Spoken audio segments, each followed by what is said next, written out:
Bonjour à toutes et à tous. Aujourd'hui, Sud Énergie vous propose une petite vidéo parce que sur vos sites, vous avez dû voir fleurir une affiche qui s'intitule « La direction parle de nous ». Alors nous, c'est Sud Énergie, évidemment, et tout ça, ce sont des extraits tirés d'un bouquin de management dont on vous parle tout de suite.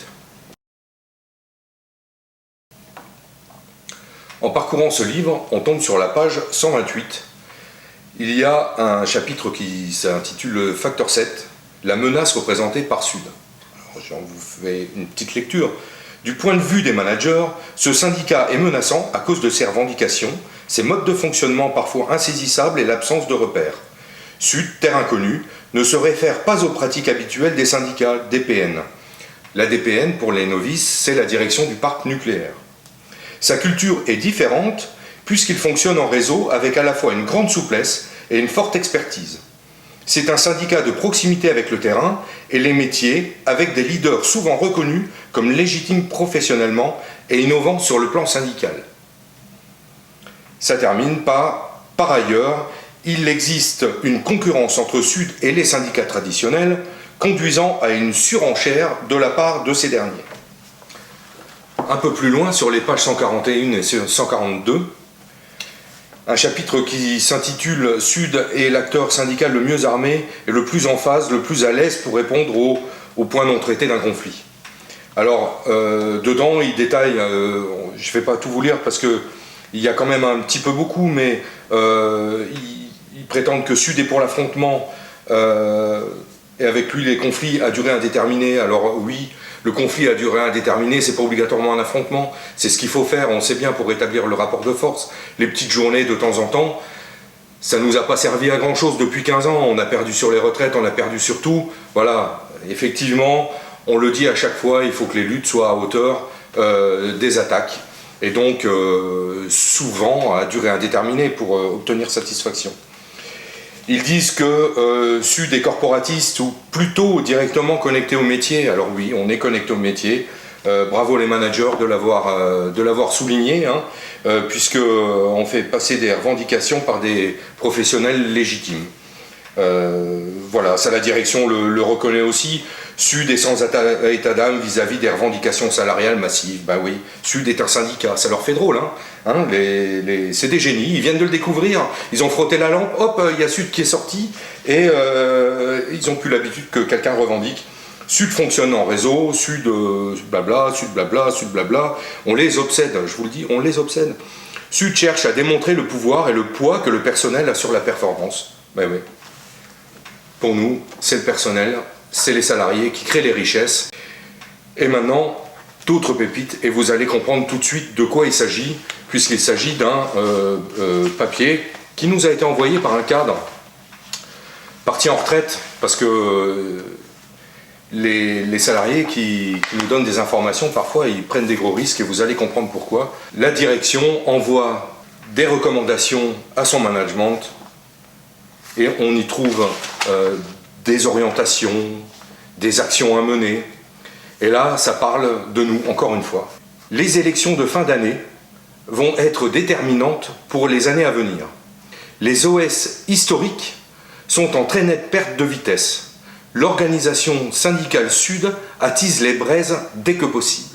On retrouve un petit peu plus loin, dans leur papier, dans leur papier, on n'invente rien.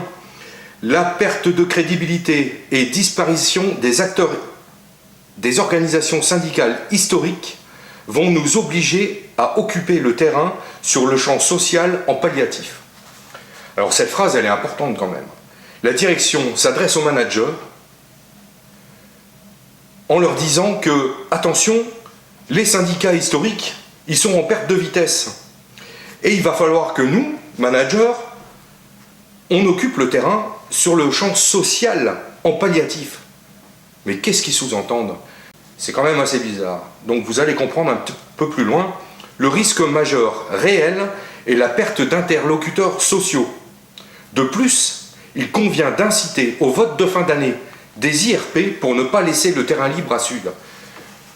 Vous vous rendez compte? Alors, on vous explique tout, puisque la direction établit que Sud, attention, attention. ils défendent les salariés. C'est pas très bon pour le management, tout ça, leur projet. Il vaut mieux que Sud ne se développe pas. Donc, en ce qui concerne la défense de la direction, vous aurez compris que la direction ne choisit pas Sud. En ce qui concerne la défense des salariés, la direction ne s'y trompe pas. Ils savent que Sud est sérieux. Donc, vous aurez le choix à la fin de l'année. Soit vous votez pour les salariés, Sud, ou pour la direction, alors là vous avez le choix. Je voudrais, avant de vous quitter, vous rappeler 2 dates très importantes. Il y a le 18 septembre, alors ce jour-là, les salariés qui sont prestataires du nucléaire, vous savez, les prestataires, c'est nos propres collègues qui ne sont pas payés comme nous, et qui font pourtant, pour beaucoup, certains métiers les mêmes que le nôtre. Donc le 18, ils se mobilisent, ils vont se mettre en grève, et Sud Énergie sera à leur côté. Ça concerne évidemment les prestataires qui travaillent pour EDF, pour Orano, pour le CEA, pour l'Andra. Le 19 septembre, vous avez dû voir un appel interfédéral à aller lutter contre le projet de restructuration d'EDF qui s'appelle le projet Hercule. Évidemment, même si le logo de Sud Énergie n'apparaît pas sur les tracts des autres, on va dire, ça ne veut pas dire que Sud Énergie ne sera pas aux côtés des salariés ce jour-là. Évidemment, nous y serons, nous allons lutter à vos côtés contre ce projet complètement aberrant de la direction d'EDF. Donc voilà, à la fin de cette année, dans beaucoup d'entreprises, les élections du CSE vont avoir lieu. Là, bientôt à Orano, à Keffer-Vanner, à EDF, chez Engie, à Enedis, chez RDF, un peu partout, j'en oublie beaucoup.